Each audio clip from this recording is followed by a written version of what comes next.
I want to get to another story that I am super interested in, and I want your take on it to explain. So, Prime Minister Ishiba in Japan has resigned. I'm fascinated by this because we don't have presidents that just resign. Like the president will stay there, regardless of what the president does. The president can have a 2% approval rating, and he will stay his entire term. But this is Japanese Ishiba. He announced his And the resignation. thoughts of the people and the thoughts of the party. Let me see. It's 43 seconds, that one. It's about how we think about the gap between the two. We always need to think about this.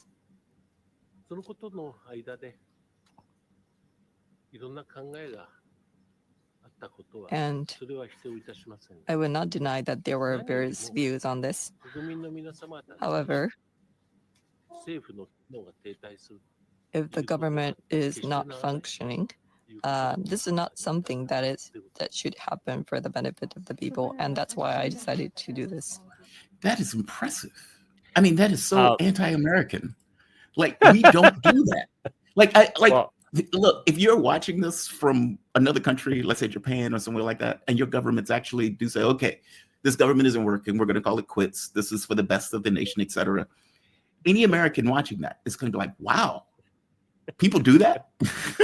We just don't do that. That is so beyond the pale. He is effectively saying, look, this government is dysfunctional. Because it's dysfunctional, I'm going to call it quits. Look, this is Japan, and this is actually normal for Japan. Japanese prime minister, they don't stay in office for long. The longest recent Japanese prime minister that stayed in office, it's Abe, Shinzo Abe, the guy who got assassinated. Yeah. So like the thing is, I don't think Ishiba wants that job right now because he's under tremendous pressure by the Trump administration. They're really Trump is really putting a lot of pressure on the Japanese economy. First the auto tariff, then the steel tariff, and forcing Japan to at least promise invest $500 billion inside U.S. And there's a lot of I don't think Ishiba wants to be in that job because he has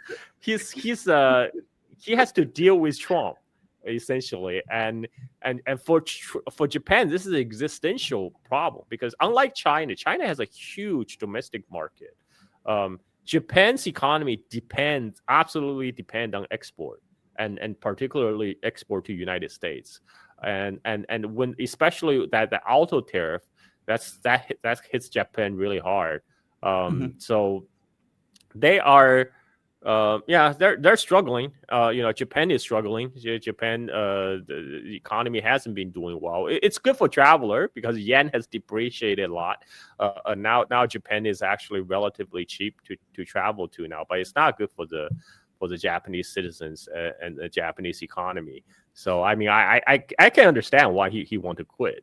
Like why am I putting myself in this position? It's not like the U.S. I think is also like a ego thing. No American president wants to be forced out. Even if they're under impeachment, they will fight till the end, right? And it's un-American. It's un-American to give up. It's un-American. It's un-American. Maybe that's what it is. It's the American thing to me, where I'm like, what? You're giving up power? Who gives up power? Like, even if you're, hated, even if people are they threw a shoe at George Bush in Iraq. George Bush didn't give up power. He was screwing up Iraq big time. He didn't give up power. Donald Trump put it this way, before Trump ends this term, that's assuming he ends this term. People are saying he's ill, he's sick, he's not going to make it through the term. Maybe not.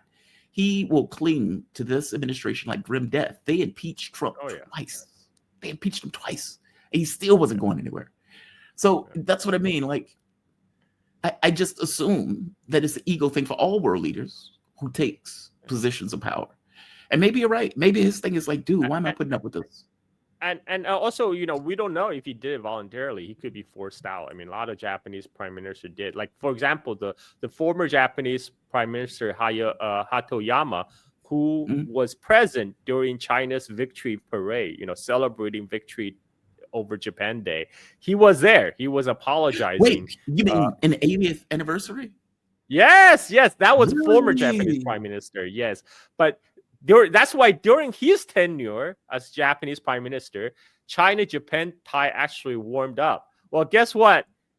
He'll stay as a prime minister for less than a year, from 2009 to 2010. There's a lot of because he is the type of Japanese prime minister who advocate to improve ties with China and rely less on United States. And that's a no-no.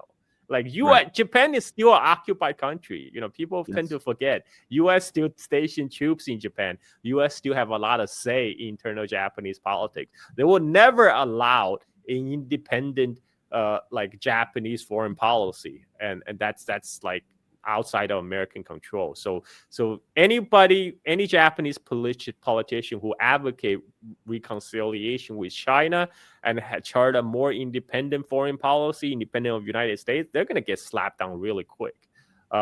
So you have to think that's also a factor. U.S. do have a lot of influence in the Japanese politics.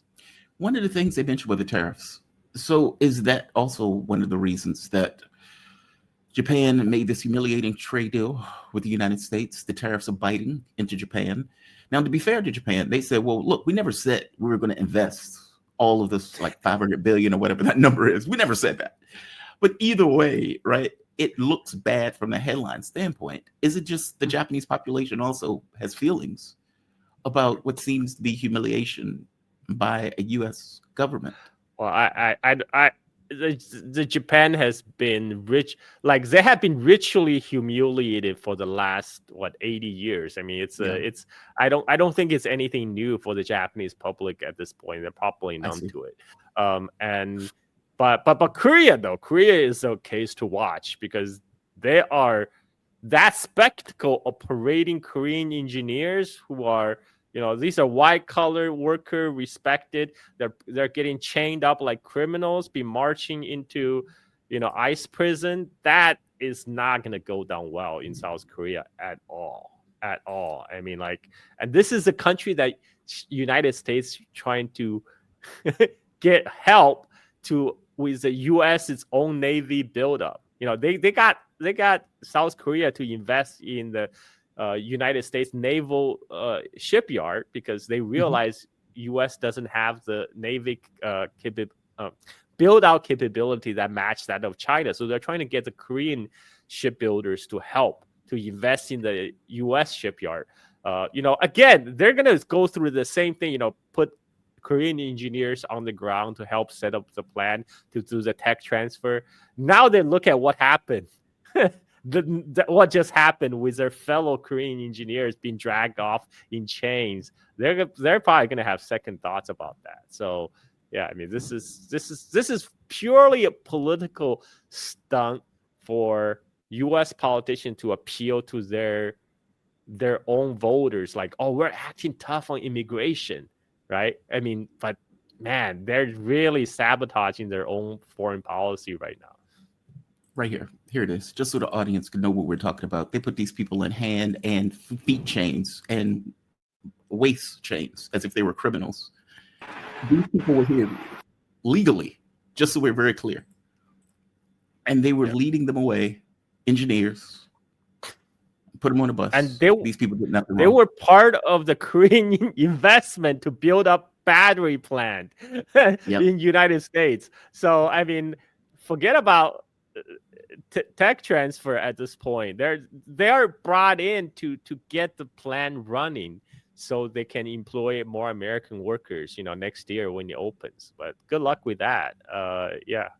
This is. I mean, how could Asians feel safe here? I mean, and I mean that.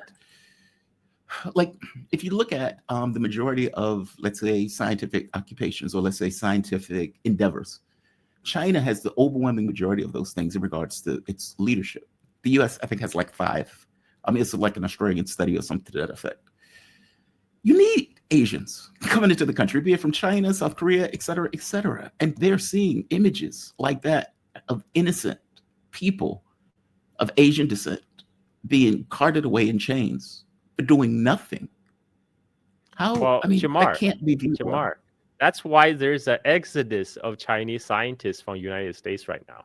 I mean, the trickle has turned into a flood, because Trump has, since the first Trump administration, when he launched so-called China Initiative by FBI to supposedly crack down on Chinese spying in the country, but they all really went after Chinese researchers, Chinese scientists working in U.S. universities. So now a lot of them are going back because also for economic reasons, because before they came to the United States, because U.S. offer higher compensation and better working environment. Now Chinese university actually pay better now.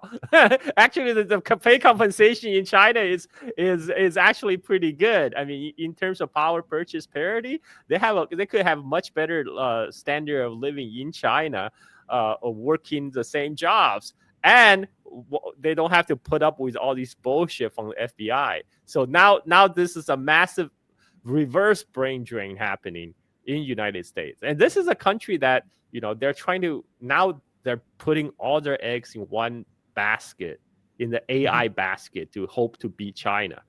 But the 50% of the world's top AI talent graduate from the Chinese universities. And many of them do come to United States after they graduate from university from China to either pursue graduate degree or work in Silicon Valley and stuff. And Trump is trying to cut off that pipeline, and good luck trying to win the AI race against China, because like the joke often is like the AI race between United States and China is the Chinese in US versus the Chinese in China. But now it's just but now the Chinese are going back. So good luck.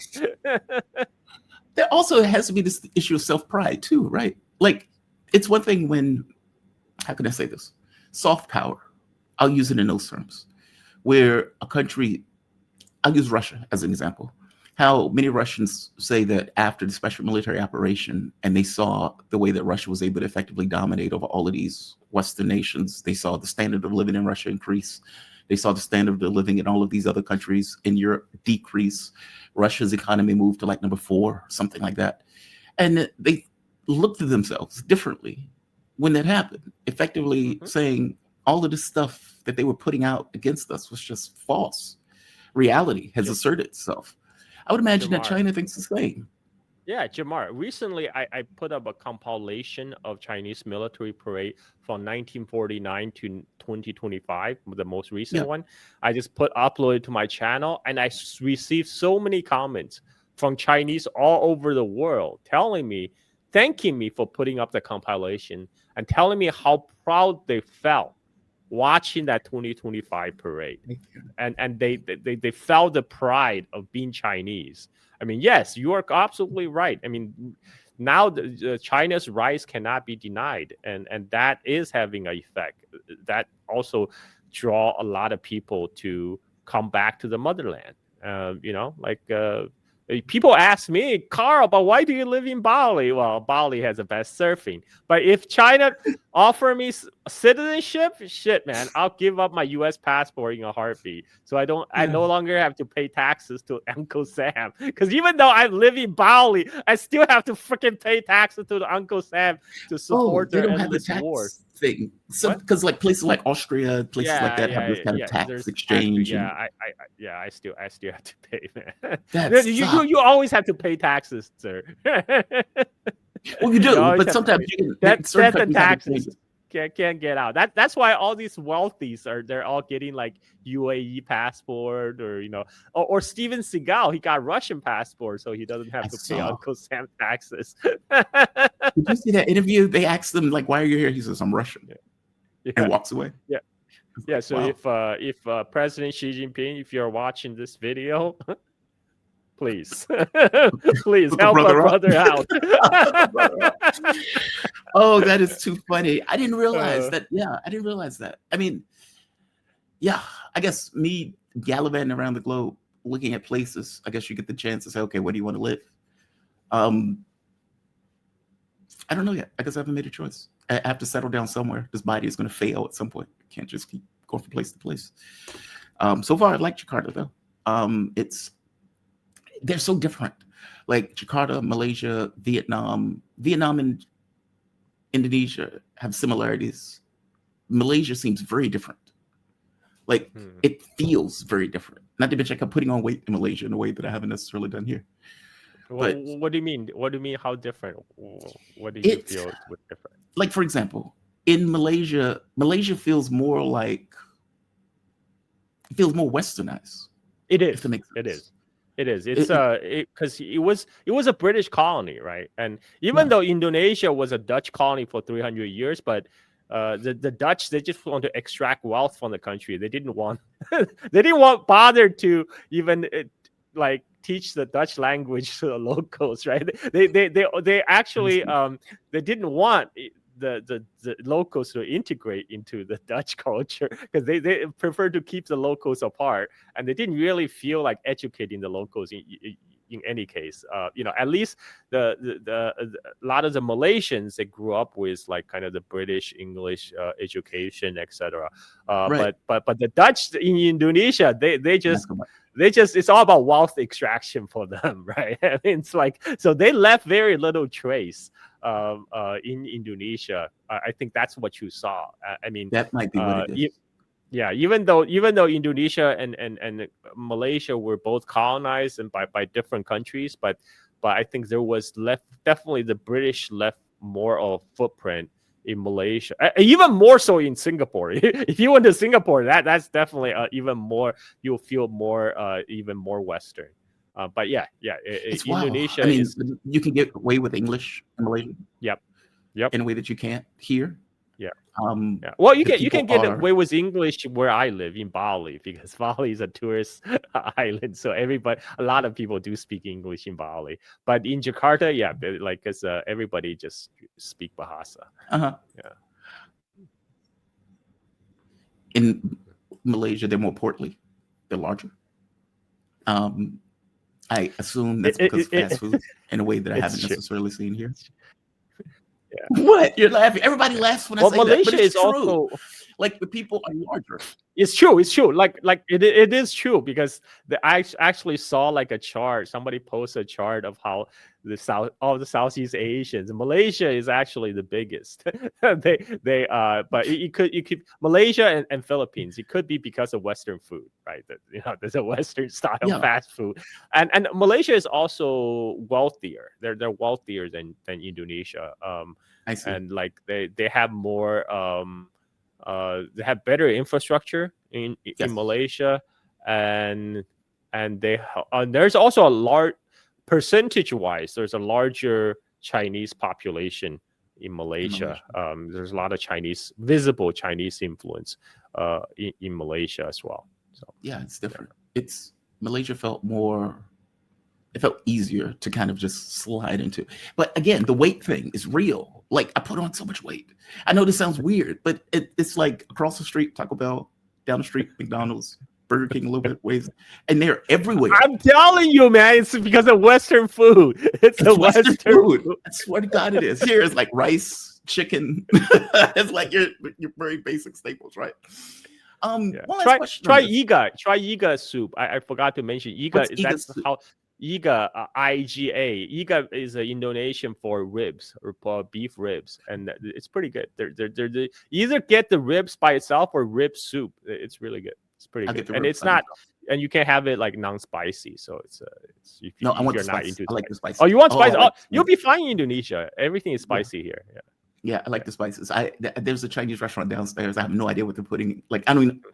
Okay, that's some chicken dish. I'll take it. Let's just try it. One last question before I can let you go. Taiwan. If the U.S. is indeed going with the strategy of pulling back, what is Taiwan thinking at this point? I mean, are they even included in that? I mean, Hegseth early on went on this drunken rant about how we're willing to fight China for Taiwan.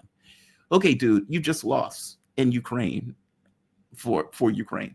Are you really talking about doing this? And now they're putting this kind of military assessment on his desk of trying to pull back. What does this mean for Taiwan and the integration between Taiwan and China? There's actually a big political land shift in Taiwan that you might not never heard of because Western media don't report on such things. The ruling party, DPP, which is closely aligned with Washington, which also has an independence platform, they are losing popularity on Taiwan. I mean, they never had overwhelming majority, right? The guy who won Taiwan presidency, he won with like 40% of the votes. When 60% of the voters voted for the opposition party, but the opposition was split between two candidates, so that's why he won. But right now, he's even losing more popular support, and because people are finally waking up to the fact that DPP is all talk. They talk about they always trying to stir up the cross-strait tensions to shore up their vote, scaremongering like what they do in the United States to win election, but they actually haven't actually done anything for the Taiwan economy. Taiwan economy faced the same problem as the economy in the West. It's suffering under the neoliberal policies, and which means the hollowing out of industries. And now the last remaining pillar of Taiwan's economy is TSMC, the Taiwan semiconductors. Right. And Trump just forced TSMC to, Trump and Biden trying to get them to set up shop in Arizona to do knowledge transfer to Intel. Remember, I always called it, they're going to have to nationalize Intel because Intel is hopeless. So they did. They just bought 10% of the Intel stock. And so they're trying to force TSMC to do knowledge transfer to Intel, try to save Intel, right? And to have TSMC babysit Intel. And TSMC, they're doing the same thing that like the Koreans were doing. They're bringing Taiwan engineers trying to help to set up their plant in Arizona. And guess what? They're getting a lot of complaints in Arizona say, oh, they're bringing all these foreigners to come to work.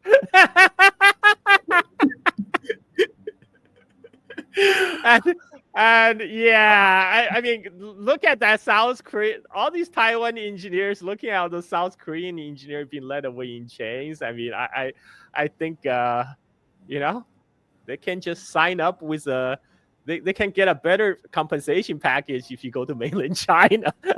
There's no barriers for Taiwanese engineers. Just go, because right now the semiconductor industry is booming in China right now, and they're offering higher pay bonuses to the Taiwanese semiconductor engineers to come over, and many of them do. And the DPP government is trying to crack down on that. But you're not going to crack down on human nature. For them, it's the same language, same culture, and better pay. Why not? and that's the kind of the shift that's happening in Taiwan. That more and more people waking up to the development across the Taiwan Strait. One of the biggest Taiwanese social media influencer, this guy called Jim Boss, is like this buff guy with tattoos all over. He used to be the most pro-independent voice on Taiwan. He used to say like, oh man, like all these, I will tell you all these, you communist bastards, you can come over to Taiwan and see, like right now, our youth on Taiwan, we already have nothing. We can't afford the houses. Our houses are too expensive. We don't have much job prospect. So only thing we have left is our freedom of speech, because we can still talk shit online. So if you try to come over here and take away our freedom, we're gonna fight you. We're gonna fight you. We got guns. And then, but more. By the way, when that first video came out, I'm like, oh, this guy is on the verge. This guy is so close. This guy is so close. And he just turned. He just recently, he just completely turned.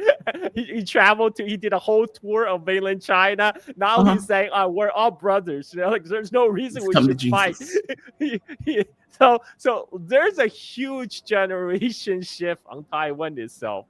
More and more people realizing all these politicians, they're just pulling wool over their eyes the whole time while not actually investing and developing the Taiwan economy. And their politicians are being like lapdogs of the United States, always say yes. They left the ban on the American beef and et cetera, et cetera. So people are not happy. And so I'm pretty optimistic about Taiwan if U.S. influence pulls out.